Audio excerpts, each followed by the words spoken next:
Harish, the best academy. Hi everyone, welcome to Harish academy. ఈరోజు current అఫైర్స్లో భాగంగా each and every టాపిక్ని మనము డీటెయిల్గా డిస్కస్ చేసుకుందాం.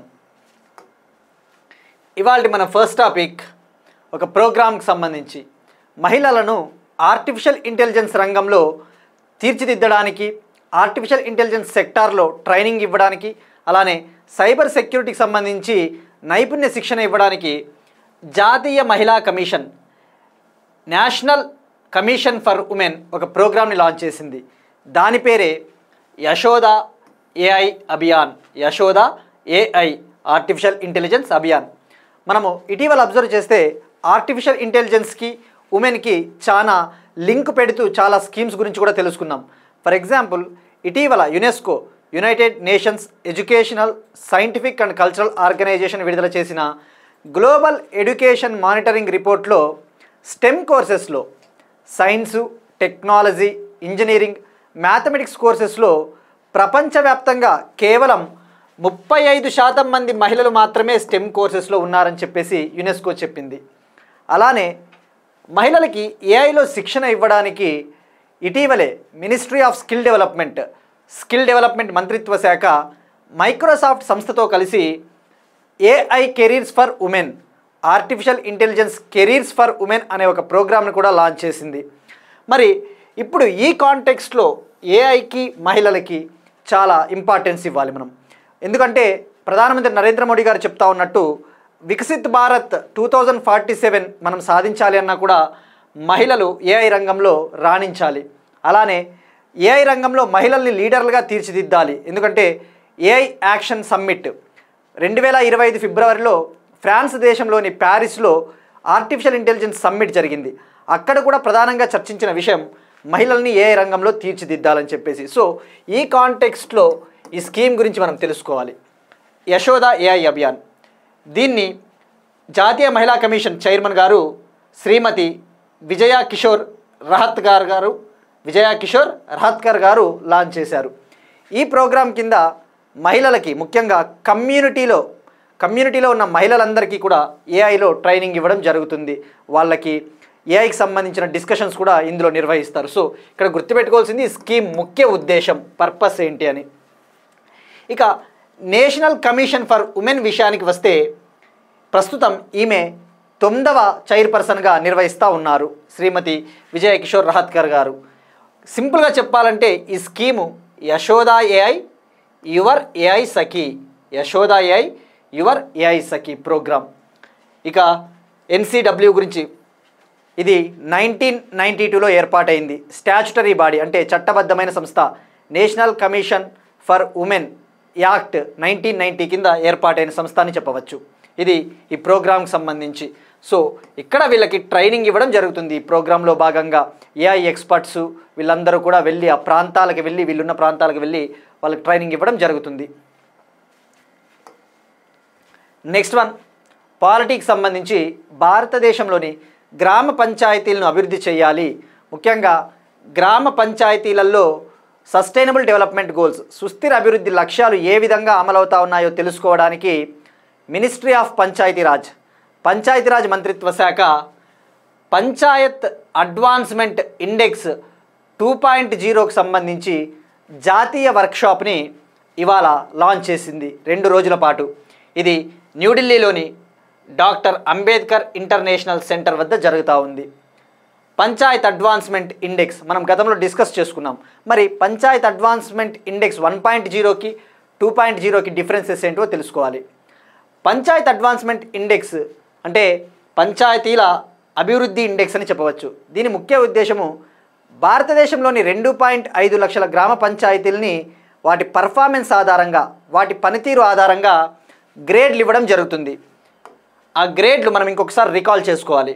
ఆ గ్రేడ్లు వచ్చేసి అచీవరు, స్కోర్ల ఆధారంగా 0 నుంచి 100 స్కోర్ల ఆధారంగా అచీవర్ అని, front runner, performer, aspirant, beginner అని ఇస్తారు. ఈ పేర్లు మనం డైరెక్ట్గా గుర్తుపెట్టుకోవాలి ఇంగ్లీష్లోనే.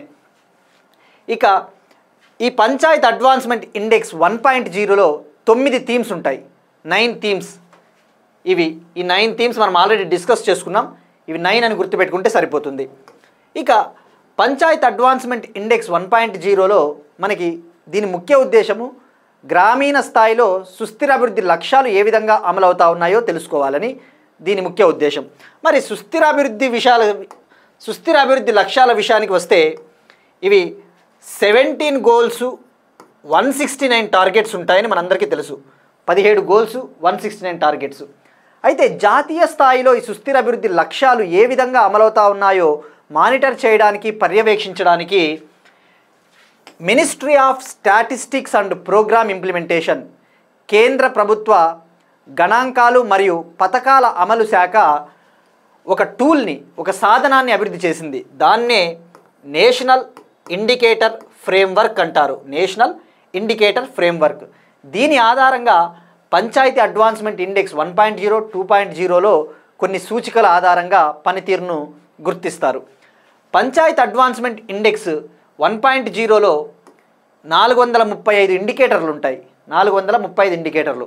అయితే పంచాయత్ అడ్వాన్స్మెంట్ ఇండెక్స్ 2.0 విషయానికి వచ్చేసరికి ఇవి ఇండికేటర్లని కుదించి 147 ఇండికేటర్లకి కుదిస్తూ ఉన్నారు. ఇలా ఇండికేటర్లను కుదించినంత మాత్రాన దీనికి వచ్చే నష్టమేమీ ఉండదు. ఇంకా సమర్థవంతంగా ఈ ఇండికేటర్లని, సూచికల్ని కుదిస్తున్నారని చెప్పవచ్చు. సో ఇక్కడ గుర్తుపెట్టుకోవాల్సింది నేషనల్ ఇండికేటర్ ఫ్రేమ్వర్క్ అనే సాధనం ముఖ్య ఉద్దేశము సుస్థిర అభివృద్ధి లక్ష్యాలు ఏ విధంగా అమలవుతా ఉన్నాయో తెలుసుకోవడానికి జాతీయ స్థాయిలో ministry of statistics and programme implementation అభివృద్ధి చేసిన సాధనం అని గుర్తుపెట్టుకుంటే సరిపోద్ది.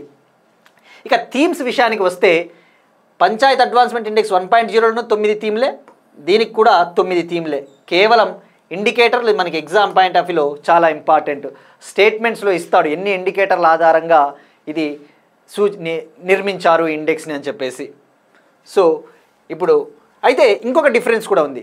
Panchayat advancement index 1.0 2022-23 financial year 2022-23 ఆర్థిక సంవత్సర ఆధారంగా ర్యాంకులు ఇవ్వడం జరిగింది గ్రామ పంచాయతీలకి. మరి 2.0 ఇండెక్స్ వచ్చేసి 2023-24 ఆర్థిక సంవత్సరాన్ని పరిగణలో తీసుకుంటుందన్న విషయం మనము కేర్ఫుల్గా గుర్తుంచుకోవాలి. నెక్స్ట్ వన్ మనకి స్టాటిక్ పాయింట్ ఆఫ్ వ్యూలో భారతదేశంలో తొలిసారిగా చెర్రీ ఫ్రూట్స్ని, చెర్రీ పండ్లని జమ్మూ కాశ్మీర్ నుండి అవతలి స్టేట్కి, వేరే స్టేట్కి ట్రాన్స్పోర్ట్ చేయడానికి సపరేట్గా ఒక రైల్ని, ఒక ట్రైన్ని స్టార్ట్ చేయబోతూ ఉన్నారు. నెక్స్ట్ మంత్ దీన్ని లాంచ్ చేయబోతూ ఉన్నారు. ఇవి జమ్మూ కాశ్మీర్ నుంచి ముంబైకి తొలిసారిగా చెర్రీ ట్రైన్ని నడపబోతూ ఉన్నారు. గుర్తుపెట్టుకోండి, చెర్రీ ఫ్రూట్స్, చెర్రీ పండ్లు. మరి దీన్ని జమ్మూ కాశ్మీర్లోని ఖత్రా రైల్వే స్టేషన్ నుంచి ముంబైలోని బంద్రా రైల్వే స్టేషన్కి నడపబోతూ ఉన్నారు. తద్వారా ఈ చెర్రీ పండ్లు ముంబైకి కేవలం 30 గంటల్లో చేరుకుంటాయి. మరి ఈ టైప్ ఆఫ్ రైల్స్ని మనం ఏమని పిలవచ్చు? ఒక కాన్సెప్ట్ ఉంది, కిసాన్ రైల్ అనే కాన్సెప్ట్. కిసాన్ అంటే రైతులకు సంబంధించిన వాళ్ళు పండించే పంటల్ని ట్రాన్స్పోర్ట్ చేయడానికి వాడే రైల్లే కిసాన్ రైలు. సో ఇది కూడా కిసాన్ రైల్ అని చెప్పవచ్చు మనం. మరి భారతదేశంలో తొలిసారిగా కిసాన్ రైల్ని ఎప్పుడు లాంచ్ చేశారో తెలుసుకోవాలి. ఇండియాలో తొలి కిసాన్ రైల్ని మినిస్ట్రీ ఆఫ్ అగ్రికల్చర్, వ్యవసాయ మంత్రిత్వ శాఖ 2020 ఆగస్టు 8న లాంచ్ చేశారు, ప్రారంభించారు. ఇది మహారాష్ట్రలోని దేవలాలి నుంచి బీహార్లోని దానాపూర్ మధ్య ప్రారంభించారు. సో ఇది కిసాన్ ట్రైన్స్. ఇప్పుడు మనం అబ్జర్వ్ చేస్తే ఈవెన్ ఆంధ్రాలోని అనంతపురం ప్రాంతం నుంచి కూడా బనానాస్ను, అరటి పండ్లను తాడిపత్రి నుంచి కూడా వేరే రాష్ట్రాలకు పంపిస్తూ ఉంటారు. సో అట్లా కిసాన్ ట్రైన్స్ గురించి ఐడియా ఉండాలి. Next one electoral reforms, state specific సంబంధించి ఆంధ్రప్రదేశ్ ప్రభుత్వము ఎన్నికల సంస్కరణల్లో భాగంగా ఈ సేవల్ని ప్రారంభించబోతా ఉంది. ఎలక్ట్రానిక్ సేవల్ని స్థానిక సంస్థల ఎన్నికలలో, లోకల్ బాడీ ఎలక్షన్స్లలో ఎలక్ట్రానిక్ సర్వీసెస్ అంటే మనము ఎన్నికల కార్యాలయానికి వెళ్ళి అక్కడ నామినేషన్ వేసే అవసరం లేకుండా ఒక పోర్టల్ ద్వారానే, సాఫ్ట్వేర్, మొబైల్ అప్లికేషన్ ద్వారానే ఈ నామినేషన్లు ఇంటి దగ్గర నుంచే మనం ల్యాప్టాప్లో కానీ మొబైల్లో కానీ నామినేషన్ వేయవచ్చు.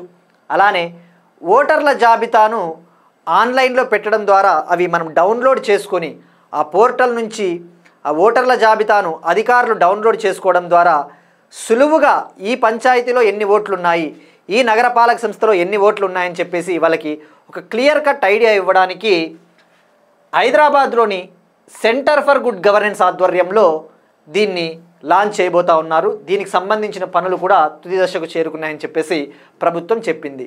సో ఇక్కడ గుర్తుపెట్టుకోవాల్సింది, ఈ సేవలు స్థానిక సంస్థల ఎన్నికలలో ఈ సేవలను ప్రవేశపెట్టబోతా ఉన్న రాష్ట్రం ఆంధ్రప్రదేశ్.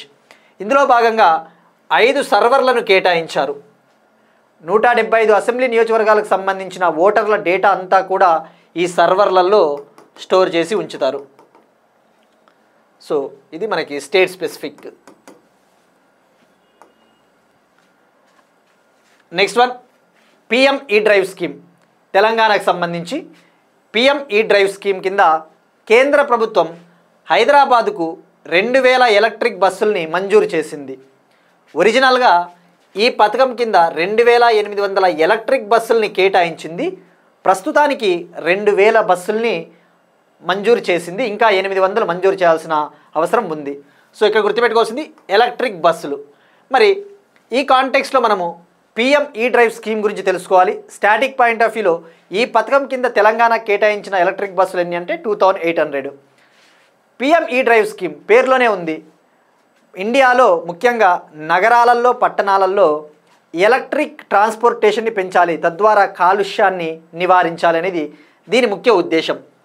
ఇందులో భాగంగా పిఎం ఈ డ్రైవ్ స్కీమ్లో భాగంగా ఓవరాల్గా 14,028 ఎలక్ట్రిక్ బస్సుల్ని భారతదేశంలోని వివిధ రాష్ట్రాలకు కేటాయించబోతా ఉన్నారు. మరి ఈ కాంటెక్స్లో మనకి ఆ పిఎం ఈ డ్రైవ్ స్కీమ్ అంటే అబ్రివేషన్ కూడా ఐడియా ఉండాలి. ఇది ఇంగ్లీష్లో ఉంటుంది, కానీ మనకి స్టేట్మెంట్స్లో ఎగ్జామ్స్లో మీరు అబ్జర్వ్ చేస్తే ఒక స్కీమ్ ఇచ్చేసి ఆ స్కీమ్ ఏది దాని అబ్రివేషన్ కూడా అడుగుతా ఉన్నాడు ఎగ్జామ్లలో. సో మనకి ఆ పిఎం ఈ డ్రైవ్ అంటే అబ్రివేషన్ గుర్తుంచుకోవాలి ఇంగ్లీష్లో.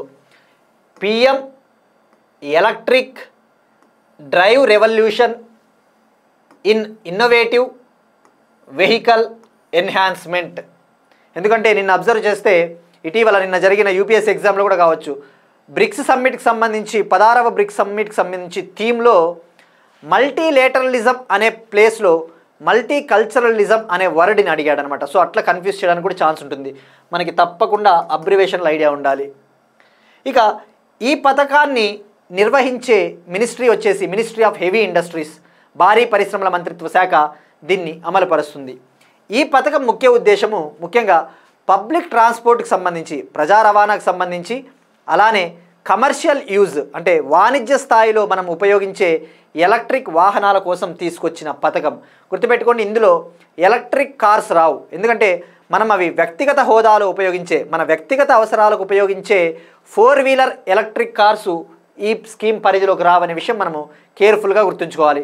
స్టేట్మెంట్స్లో అడుగుతాడు, పిఎం ఈ డ్రైవ్ పథకము మన వ్యక్తిగత అవసరాలకు ఉపయోగించే ఎలక్ట్రిక్ వాహనాలకు కూడా వర్తిస్తుంది అని అంటాడు. సో అది కేవలం ప్రజా అవసరాలు మరియు వాణిజ్య అవసరాలకు మాత్రమే ఇది వర్తిస్తుంది. ఇక ఈ పథకం ఎప్పుడు లాంచ్ చేశారు, దీనికి కేటాయించిన బడ్జెట్ తెలుసుకోవాలి. ఇది 2024 సెప్టెంబర్లోనే దీనికి ఆమోదం తెలిపారు. ఇది 3 ఏళ్ల పాటు, సుమారుగా 3 ఏళ్ల పాటు అమల్లో ఉంటుంది. 2024 అక్టోబర్ 1 నుండి 2026 మార్చి 31 వరకు ఇది అమల్లో ఉంటుంది. దీనికి కేటాయించిన బడ్జెట్ 10,900 కోట్లు. ఇక ఇందులో ఎలక్ట్రిక్ 2 వీలర్స్ కవర్ అవుతాయి, electric 3 wheelers, electric buses, electric ambulances, electric trucks cover అవుతాయన్న విషయం గుర్తుపెట్టుకోవాలి. సో ఇది పిఎం ఈ డ్రైవ్కి సంబంధించి. మరి ఇంకా ఒక పాయింట్ ఉంది ఇక్కడ. అసలు పిఎం ఈ డ్రైవ్ స్కీము వేటిని రీప్లేస్ చేసింది, దేని ప్లేస్లో దీన్ని ప్రవేశపెట్టారంటే మనకి గతంలో ఇదే భారీ పరిశ్రమల మంత్రిత్వ శాఖ కింద పనిచేసే FAME, faster adoption of hybrid and electric vehicles FAME scheme ఉండేది గతంలో. FAME 1, FAME 2, faster adoption and manufacturing of hybrid and electric vehicles FAME 1, FAME 2. అలానే 2024లో ఎలక్ట్రిక్ మొబిలిటీ ప్రమోషన్ స్కీమ్ అనేది తీసుకొని వచ్చారు. ఈ ఈఎంపిఎస్ స్కీమ్ను కూడా ఇందులో కలిపేశారన్న విషయం కేర్ఫుల్గా గుర్తుంచుకోవాలి. ఈ ఈఎంపిఎస్ని ఇందులో మెర్జ్ చేసేశారు. Next one state specific. తమిళనాడుకు సంబంధించి తమిళనాడు ప్రభుత్వము భారతదేశంలోనే తొలిసారిగా ఏనుగుల సంరక్షకుల కొరకు ఒక గ్రామాన్ని క్రియేట్ చేశారు, ఒక గ్రామాన్ని కేటాయించారు. వీళ్ళని మహౌట్స్ అంటారు. మహౌట్స్ అంటే మనము ఆస్కార్ మన ఇండియన్ డాక్యుమెంటరీకి ఒకటి గతంలో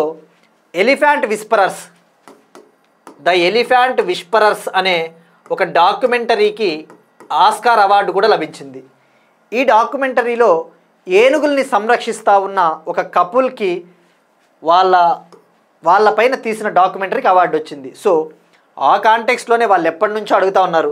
ఈ డాక్యుమెంటరీలో నటించిన కపుల్ తమిళనాడు గవర్నమెంట్ అడిగారు, మా మహౌట్స్ కొరకు ఒక విలేజ్ని, ఒక సపరేట్ ప్రాంతాన్ని కేటాయించండి అంటే తమిళనాడులోని ముదుమలై టైగర్ రిజర్వ్ ప్రాంతంలో, తమిళనాడులోని ముదుమలై టైగర్ రిజర్వ్ పరిసర ప్రాంతాల్లో ఉన్న తెప్పకూడు వద్ద 5.6 కోట్లతో ఒక విలేజ్ని నిర్మించింది. వీళ్ళ కోసం అక్కడ ఇల్లు కట్టించారు.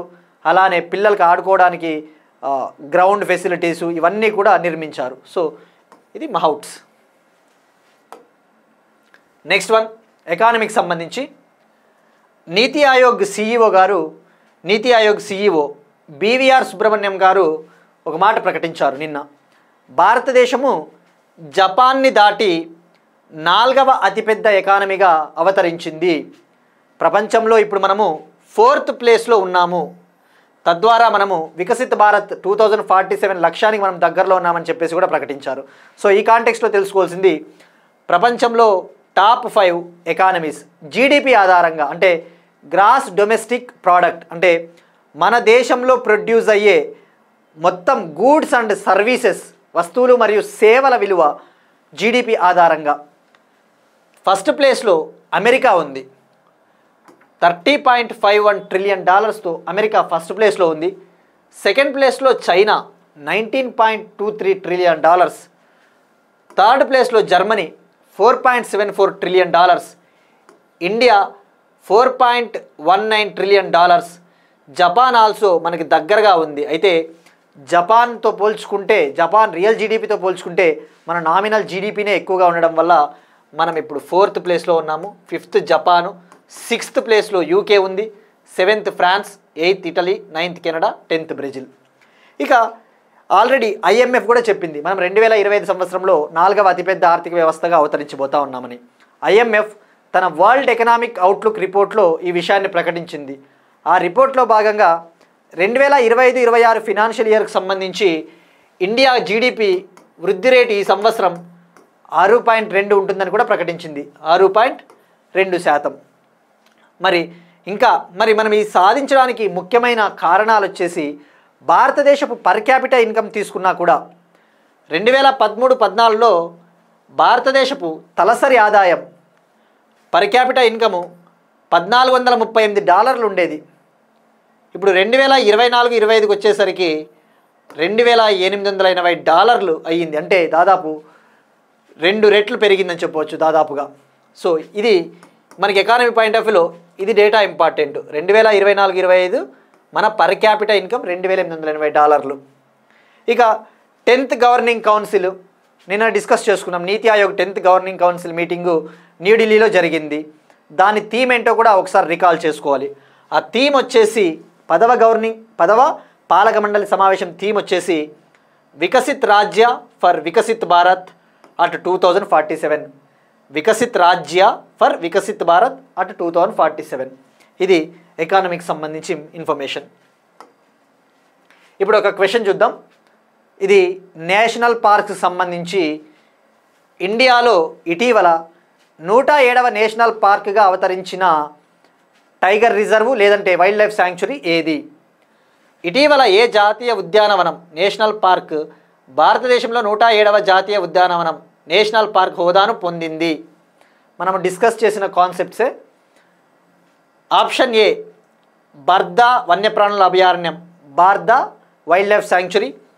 ఆప్షన్ బి సజ్జన్గఢ్ వన్యప్రాణుల అభయారణ్యం, Sajjangarh wildlife sanctuary. Option C Similipal tiger reserve. Option D Mudumalai tiger reserve దీనికి ఆన్సరు. అలానే ఈ బర్దా వైల్డ్ లైఫ్ శాంక్చురీ ఏ రాష్ట్రంలో ఉందో దీనికి ట్రై చేయండి, ఎందుకంటే మ్యాచ్ ద ఫాలోయింగ్లో కూడా ఇవ్వచ్చు వైల్డ్ లైఫ్ శాంక్చురీ ఏ స్టేట్లో ఉందని. ఈ సజ్జన్గఢ్ ఎక్కడ ఏ స్టేటు, సిమ్లీపాల్ ఏ స్టేటు, ముదుమలై ఏ స్టేట్. ఇక నిన్నటి క్వశ్చన్ విషయానికి వస్తే వివిధ రకాల బ్యాంకింగ్ సంస్థలు లాంచ్ చేసిన ప్రోగ్రామ్కి సంబంధించి ఫ్రాంటీర్ సీడ్ ప్రోగ్రామ్ని లాంచ్ చేసినది ఏషియా డెవలప్మెంట్ బ్యాంక్. ఇక దీని ముఖ్య ఉద్దేశము ఆసియా పసిఫిక్ ప్రాంతాలలోని లోకల్ క్యాపిటల్ మార్కెట్స్ని, లోకల్ బిజినెస్ని అభివృద్ధి చేయడానికి ఏషియా డెవలప్మెంట్ బ్యాంక్ లాంచ్ చేసింది. ఇక ఏడీబీ విషయానికి వస్తే ఇది 1966లో ఏర్పాటు చేశారు. దీని హెడ్ క్వార్టర్స్ మనీలా, ఫిలిప్పైన్స్. ఇందులో 69 దేశాలు ఉంటాయి. ఇందులో 50 దేశాలు ఆసియా పసిఫిక్ ప్రాంతానికి చెందినవి, 19 ఆసియా పసిఫిక్ ప్రాంతం వెలుపల దేశాలు.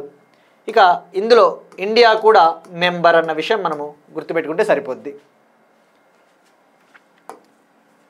Next one oil and gas ఫీల్డ్కి సంబంధించి ముంబై ఆఫ్షోర్ బేసిన్లో కొత్త చమురు మరియు గ్యాస్ నిక్షేపాలను కనుగొన్న oil and natural gas corporation. ఇది పబ్లిక్ సెక్టార్ అండర్టేకింగ్, ప్రభుత్వ రంగ సంస్థ.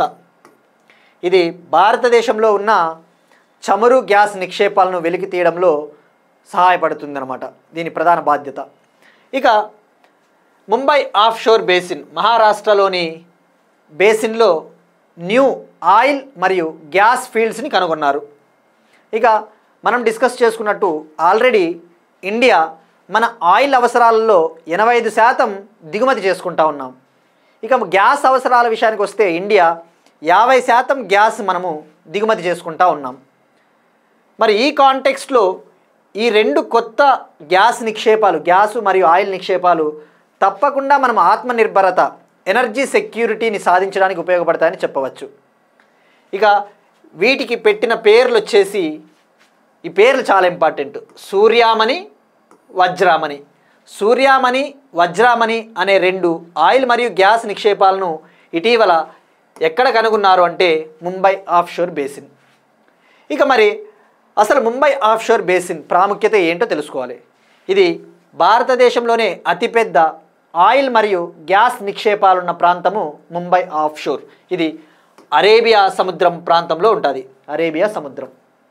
ఇక మనము ఇంకొద్దిగా డీప్గా అసలు ఆయిల్ బ్లాక్స్ని కావచ్చు, గ్యాస్ బ్లాక్స్ని వెలికి తీయాలి అంటే ఎవరు వెలికి తీస్తారు, ఏ స్కీమ్ ఉంది దీనికోసం? హెల్ప్ అనే పాలసీ ఉంది. Hydrocarbons exploration licensing policy. Hydrocarbons exploration licensing policy, దీన్ని 2016లో తీసుకొని వచ్చారు. ఈ 2016లో తీసుకొచ్చిన ఈ పాలసీ ద్వారా దీంట్లో భాగంగానే 2017లో ఓపెన్ ఎకరేజ్ లైసెన్సింగ్ పాలసీ అనేదాన్ని తీసుకొని వచ్చారు. Open acreage licensing policy. దీని కింద ఏం చేస్తారు అంటే గవర్నమెంట్ ఏమి బిడ్డింగ్ ఇవ్వదనమాట, గవర్నమెంట్ బ్లాక్స్ని కేటాయించదు. ఈ ఓఏఎల్పి కింద ఫర్ ఎగ్జాంపుల్ నేను ఆయిల్ని వెలికి తీసే కంపెనీ అనుకోండి, నాకు ఇంట్రెస్ట్ ఉంది అనుకో, నేనే గుర్తిస్తాను పలానా ప్రాంతంలో ఈ ఆయిల్ నిక్షేపాలు ఉండడానికి ఆస్కారం ఉంది, నేను గవర్నమెంట్కి ప్రపోజల్ పెడతాను, నేను ఇక్కడ డ్రిల్లింగ్ చేయాలనుకుంటున్నాను, మీరు అనుమతులు ఇవ్వండి అంటే భారత ప్రభుత్వము వాటిని పరిశీలించి ఆ బ్లాక్స్ని కేటాయిస్తుంది ఆయా ఇన్వెస్టర్లకి. ఆ ఇన్వెస్టర్లకి కేటాయించినప్పుడు, ఆ కంపెనీలకి, ఆ ప్రభుత్వ రంగ సంస్థలకి కేటాయించినప్పుడు ఇలా వెలికి తీయడం జరుగుతుంది. ఇప్పుడు ఆ ONGC open acreage licensing policy కింద వెలికి తీయడం జరిగింది. యాక్చువల్లీ ఈ హెల్ప్ పాలసీ అనేది న్యూ ఎక్స్ప్లోరేషన్ లైసెన్సింగ్ పాలసీ అనే దాన్ని రీప్లేస్ చేసి దీని స్థానంలో హెల్ప్ని తీసుకొని వచ్చారు. ఈ గతంలో ఎలా ఉండేదంటే, ఈ న్యూ ఎక్స్ప్లోరేషన్ లైసెన్సింగ్ పాలసీలో గతంలో ఎలా ఉండేదంటే ఆయిల్ మరియు గ్యాస్ నిక్షేపాలని వెలికి తీయాలి అంటే ప్రభుత్వం బిడ్డింగ్ నిర్వహించి ప్రభుత్వమే బ్లాకులని కేటాయించేది. అంటే అక్కడ ఇన్వెస్టర్లకి అంత స్వాతంత్రం ఉండేది కాదు. బట్ ఇప్పుడు మాత్రం ఈ ఓఏఎల్పిలో మనమే గుర్తించవచ్చు, మనమే గవర్నమెంట్కి ప్రపోజల్ పెట్టవచ్చు. సో ఇవి మనకి ఎకానమీలో, మీరు ఎకానమీ సర్వే చదివినా ఎకానమీ సబ్జెక్ట్ ప్రిపేర్ అయ్యేటప్పుడు ఈ కాన్సెప్ట్స్ తప్పకుండా ఎనర్జీ రిసోర్సెస్లో వస్తాయి. హెల్ప్, నెల్ప్ ఇవన్నీ. ఇక నెక్స్ట్ వన్, భారతదేశంలో సుగంధ ద్రవ్యాల ఎగుమతులను పెంపొందించడానికి, ఇంప్రూవ్ చేయడానికి మినిస్ట్రీ ఆఫ్ కామర్స్ కింద ఉండే, కామర్స్ అండ్ ఇండస్ట్రీ మంత్రిత్వ శాఖ కింద ఉండే స్పైస్ బోర్డు స్పైస్డ్ అనే స్కీమ్ని లాంచ్ చేసింది. స్పైస్డ్ అనే స్కీమ్ని లాంచ్ చేసింది. మరి సుగంధ ద్రవ్యాలు అంటే స్పైసెస్, ముఖ్యంగా ఇది కార్డమమ్, యాలకుల ఎగుమతులపైన ఇది ఎక్కువగా ఫోకస్ చేస్తుంది. ఇక్కడ ఈ కాంటెక్స్ట్లో తెలుసుకోవాల్సింది, మనకి స్పైస్డ్ స్కీమ్ అంటే just for the name sake, abbreviation చాలా డిఫికల్ట్గా ఉంటుంది, బట్ జస్ట్ ఒకసారి చదువుతాను. Sustainability in spices sector through progressive, innovative and collaborative interventions for export development. దీన్ని ఇంగ్లీష్లోని అబ్రివేషన్ని స్పైస్డ్గా కుదించారు. మనం ఇలా గుర్తుపెట్టుకుంటే సరిపోతుంది.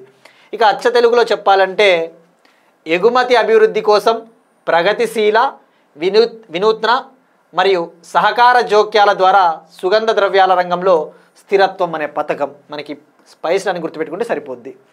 ఇక స్పైస్ బోర్డ్ విషయానికి వస్తే ఇది కొచ్చిన్లో ఉంటుంది. కొచ్చిన్, కేరళ. మనకి ఈ బోర్డ్స్ చాలా ఇంపార్టెంట్. ఫర్ ఎగ్జాంపుల్ తెలంగాణలో అయితే టర్మరిక్ బోర్డు, పసుపు బోర్డు ఉంది తెలంగాణలో, అట్లా మనకి ఐడియా ఉండాలి. ఇక ఈ స్పైస్డ్ పథకం అనేది యాక్చువల్లీ ఇప్పుడు లాంచ్ చేసింది కాదు. ఇది ఈ సంవత్సరం 2025-26 ఆర్థిక సంవత్సర కాలానికి గాను ఇప్పుడు ప్రారంభించారు. కానీ ఇది గతంలోనే, ముఖ్యంగా 15th ఫినాన్స్ కమిషన్ పీరియడ్, 15వ ఆర్థిక సంఘం పీరియడ్ 2020-21 నుంచి 2024-25 కదా. అయితే 15వ ఆర్థిక సంఘంలోని లాస్ట్ 2 ఏళ్ల నుంచి మొదలుపెట్టి, అంటే 2023-24, 2024-25, 2025-26 వరకు ఈ పథకం అమల్లో ఉండబోతా ఉంది. అంటే 3 years అని చెప్పవచ్చు. దీనికోసం కేటాయించిన బడ్జెట్టు 422 కోట్లు. దీనికోసం కేటాయించిన బడ్జెట్టు 422 కోట్లని గుర్తుపెట్టుకోండి. ఎప్పుడైనా ఒక పథకం చదువుతా ఉన్నప్పుడు తప్పకుండా దీన్ని లాంచ్ చేసిన మంత్రిత్వ శాఖ ఏది, దానికి కేటాయించిన బడ్జెట్, ఇవన్నీ మనకి డెఫినెట్లీ ఐడియా ఉండాలి. సో ఇది స్పైస్డ్ స్కీమ్కి సంబంధించి.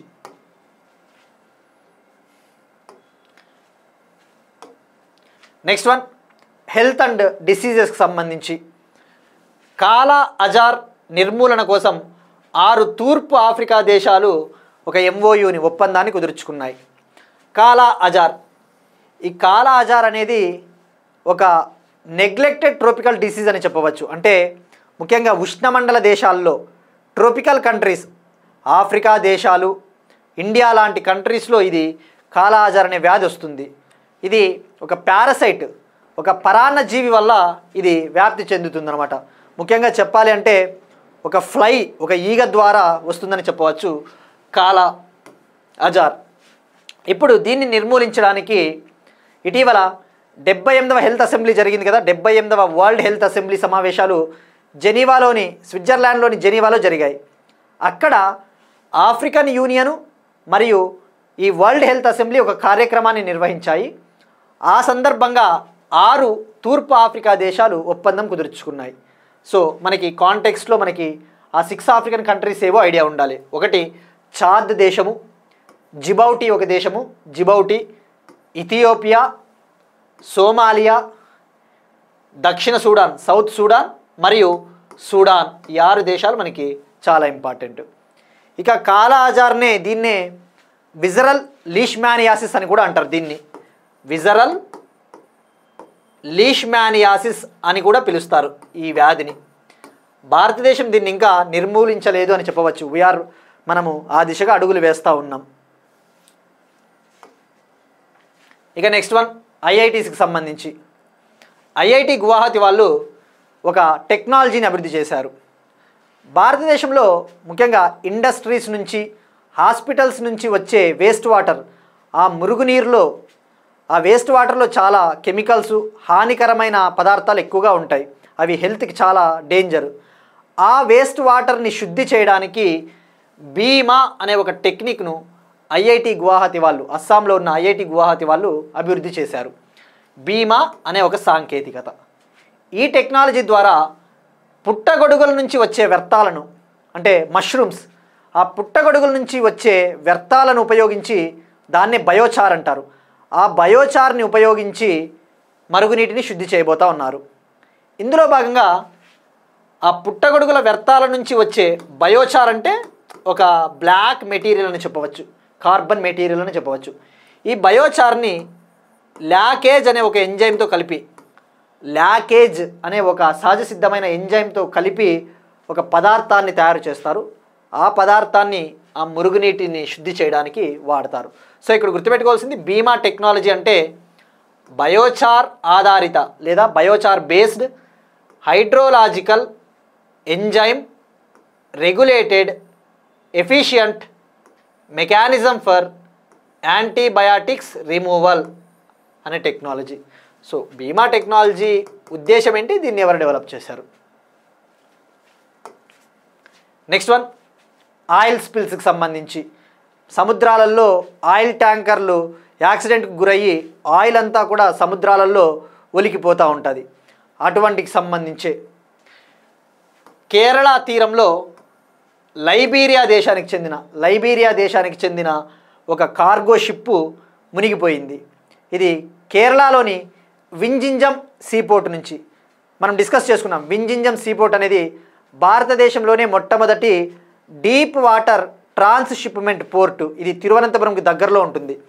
అక్కడ నుంచి బయలుదేరుతూ ఉంటే మార్గమధ్యంలో కూలిపోయింది.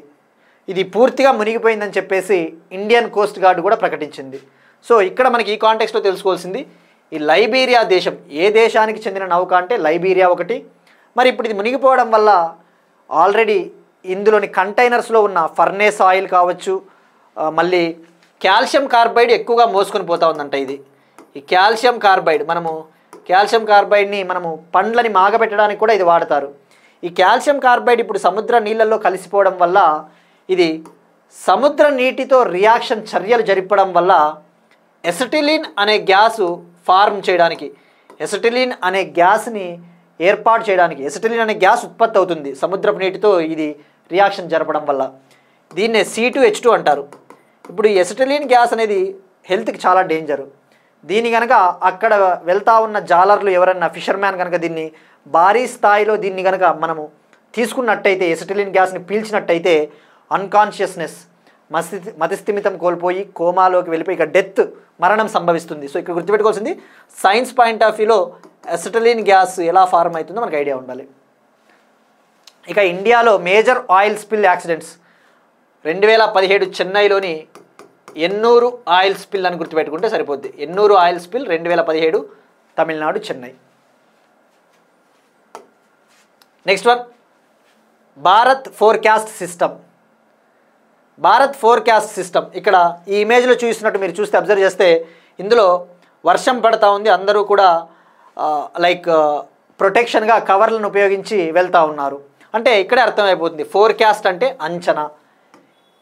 వర్షం ఎప్పుడు వస్తుంది, మన ప్రాంతాలలో వెదర్ ఎలా ఉండబోతా ఉందని చెప్పేసి పర్ఫెక్ట్గా ఖచ్చితత్వంతో అంచనా వేయడానికి మినిస్ట్రీ ఆఫ్ ఎర్త్ సైన్సెస్ మంత్రిత్వ శాఖ భారత్ ఫోర్కాస్ట్ సిస్టమ్ని ఇవాళ విడుదల చేశారు, లాంచ్ చేశారు.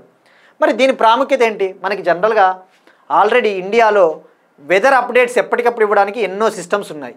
అయితే దీని ప్రాముఖ్యత వచ్చేసి, ఇది జనరల్గా మనకి వెదర్ అప్డేట్స్ పెద్ద పెద్ద నగరాలకు, పెద్ద పెద్ద పట్టణాలకు మాత్రమే వెదర్ అప్డేట్స్ వస్తాయి. కానీ మనం మన విలేజ్లో ఉంటే ఇవాళ మన ప్రాంతంలో, మన గ్రామంలో, మన కాలనీలో ఎలా ఉంది వెదర్ అనేది అంత ఖచ్చితత్వంతో అప్డేట్స్ రావు. బట్ ఈ భారత్ ఫోర్కాస్ట్ సిస్టమ్ అనేది ఆ ఖచ్చితత్వాన్ని ఇస్తుంది. 6 కిలోమీటర్ల రెజల్యూషన్తో వెదర్ అప్డేట్స్ ఇస్తుంది. ఇది ప్రపంచంలోనే మొట్టమొదటి వెదర్ మోడల్. 6 కిలోమీటర్ల రెజల్యూషన్తో వాతావరణ సేవలు అందించే ప్రపంచంలోనే మొట్టమొదటి మోడల్ అని చెప్పవచ్చు. ఇక దీన్ని మరి ఇక్కడ ఇంకా తెలుసుకోవాల్సింది, అసలు ఇంత ఖచ్చితత్వంతో వెదర్ అప్డేట్స్ ఇవ్వడానికి ఎలా సాధ్యమవుతుంది? దీనికి కారణం సూపర్ కంప్యూటర్లు. దీన్ని అభివృద్ధి చేసిన వాళ్ళు, భారత్ ఫోర్కాస్ట్ సిస్టమ్ని అభివృద్ధి చేసిన వాళ్ళు పూణేకు చెందిన Indian Institute of Tropical Meteorology. గత సంవత్సరం అర్కా అనే ఒక సూపర్ కంప్యూటర్ను, గుర్తుపెట్టుకోండి, గత సంవత్సరం అర్కా అనే ఒక సూపర్ కంప్యూటర్ని ఈ IITM వద్ద ఏర్పాటు చేశారు. ఈ సూపర్ కంప్యూటర్ సహాయంతో దీన్ని సేవలు ఖచ్చితత్వంతో పొందవచ్చు మనం. సో ఇక్కడ గుర్తుపెట్టుకోవాల్సింది, దీన్ని అభివృద్ధి చేసినది కూడా IITM పూణే. గత సంవత్సరం అర్కా అనే సూపర్ కంప్యూటర్తో పాటు అరుణిక అనే సూపర్ కంప్యూటర్ను కూడా ఇన్స్టాల్ చేశారనే విషయం గుర్తుపెట్టుకుంటే సరిపోద్ది. బట్ IITM పూణే వద్ద తీసుకొని వచ్చిన ఏర్పాటు చేసిన super computer Arka. Next one, Agnikul cosmos. భారతదేశపు మొట్టమొదటి ఎలక్ట్రిక్ మోటార్తో నడిచే సెమీ క్రయోజనిక్ ఇంజన్ను అగ్నికుల్ కాస్మోస్ లాంచ్ చేసింది, పరీక్షించింది. ఈ అగ్నికుల్ కాస్మోస్ ఇది చెన్నైకు చెందిన స్పేస్ స్టార్టప్ కంపెనీ, తమిళనాడు. మరి ఈ అగ్నికుల్ కాస్మోస్ ప్రాముఖ్యత ఏంటంటే భారతదేశంలోనే ప్రపంచంలోనే మొట్టమొదటి 3D ప్రింటెడ్ రాకెట్ ఇంజన్ని అభివృద్ధి చేసినది అగ్నికుల్ కాస్మోస్. దీన్నే అగ్నిబాన్ సార్టెడ్ రాకెట్ ఇంజన్ అంటారు. Agnibaan sorted rocket engine. మరి ఇప్పుడు దానికి అవసరమైన ఒక సెమీ క్రయోజనిక్ ఇంజన్, ఆ సెమీ క్రయోజనిక్ ఇంజన్ని అది ఎలక్ట్రిక్ మోటార్ సహకారంతో నడిచే సెమీ క్రయోజనిక్ ఇంజన్ని సక్సెస్ఫుల్గా టెస్ట్ చేసింది. మరి దీని ప్రాముఖ్యత ఏంటి? ఎందుకు ఎలక్ట్రిక్ మోటారు?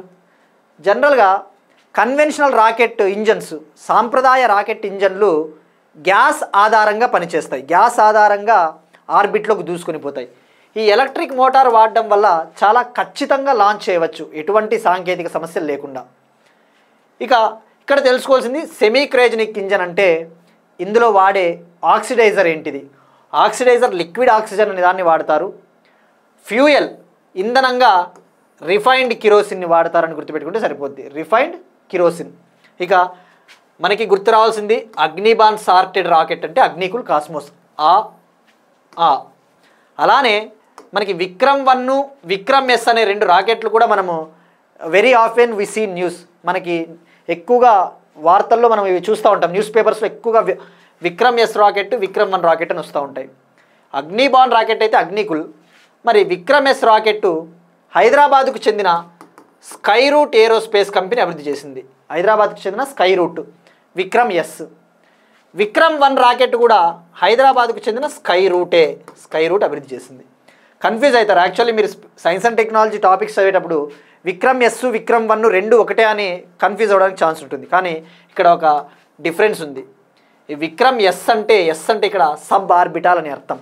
సబ్ ఆర్బిటాల్ అంటే ఈ రాకెట్ని 2022లో లాంచ్ చేశారు ఆల్రెడీ. ఇది ఏం చేస్తుందంటే సబ్ ఆర్బిటాల్ అంటే మనం లాంచ్ చేస్తాం, కానీ అది భూకక్షలోకి మనం ఏ కక్షలోకి అయితే పెట్టాలి అనుకుంటున్నామో ఆ కక్షలోకి ఎంటర్ అవ్వదు. ఇది జస్ట్ ఒక ట్రయల్ పర్పస్, ఒక ట్రయల్ కోసం ఇది వాడతారు విక్రమ్-S రాకెట్. సబ్ ఆర్బిటాల్ అంటే ఆర్బిట్లోకి పోదు, కక్షలోకి ప్రవేశపెట్టరు. కానీ విక్రమ్-1 రాకెట్ మాత్రము ఇది కక్షలోకి ప్రవేశపెడతారు, ఇది ఆర్బిటాల్ రాకెట్, ఇది గుర్తుపెట్టుకోండి. ఇంకొక ప్రాముఖ్యత కూడా ఉంది.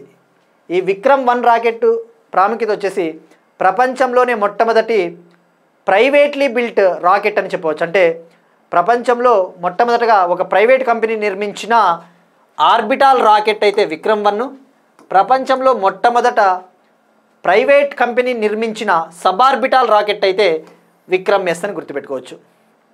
సో S అంటే సబ్ ఆర్బిటాల్. సో ఇది science and technology current affair. ఇక స్పోర్ట్స్కి సంబంధించి first hockey India masters cup 2025 ఇది వెటరన్ ప్లేయర్స్ కోసం, అంటే హాకీలో ఎవరైతే రిటైర్ అయి ఉంటారో అటువంటి ప్లేయర్స్ కోసము ఫస్ట్ హాకీ ఇండియా, మొట్టమొదటి హాకీ ఇండియా మాస్టర్స్ కప్ 2025ని చెన్నై, తమిళనాడులోని చెన్నైలో జూన్ 18 నుంచి జూన్ 27 వరకు నిర్వహించబోతా ఉన్నామని చెప్పేసి హాకీ ఇండియా సంస్థ ప్రకటించింది. మరి దీని ప్రాముఖ్యత వచ్చేసి ఇది వెటరన్ ప్లేయర్స్ కోసం, రిటైర్ అయిన హాకీ ప్లేయర్స్ కోసం. ఇందులో మహిళలు మరియు పురుషులు ఇద్దరూ పాల్గొంటారు ఈ గేమ్లో. And that's it, these are today's current affairs. మనం ఒకసారి క్విక్గా రీక్యాప్ చూద్దాం. Yashoda AI Abhiyan, Panchayat advancement index 2.0, మొదటి చెర్రీ కార్గో ట్రైను, ఆంధ్రప్రదేశ్ స్థానిక సంస్థల ఎన్నికల్లో ఎలక్ట్రానిక్ సేవలు, పిఎం ఈ డ్రైవ్ పథకం, భారతదేశపు మొట్టమొదటి మహౌట్స్ గ్రామం తమిళనాడు,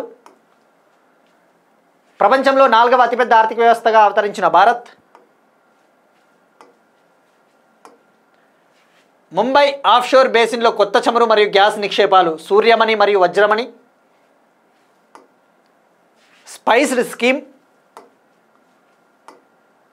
కాలా అజార్ నిర్మూలనకు 6 ఆఫ్రికన్ దేశాల ఒప్పందం, ఐఐటి గువాహతి బీమా టెక్నాలజీ, కేరళ తీరంలో మునిగిపోయిన Liberia cargo ship, Bharat forecast system, భారతదేశపు మొట్టమొదటి ఎలక్ట్రిక్ మోటార్తో నడిచే సెమీ క్రైజనిక్ ఇంజన్ అగ్నికుల్ కాస్మోస్, మొట్టమొదటి hockey India masters cup 2025. That's it. These are today's current affairs and we'll meet you again tomorrow and thank you everyone.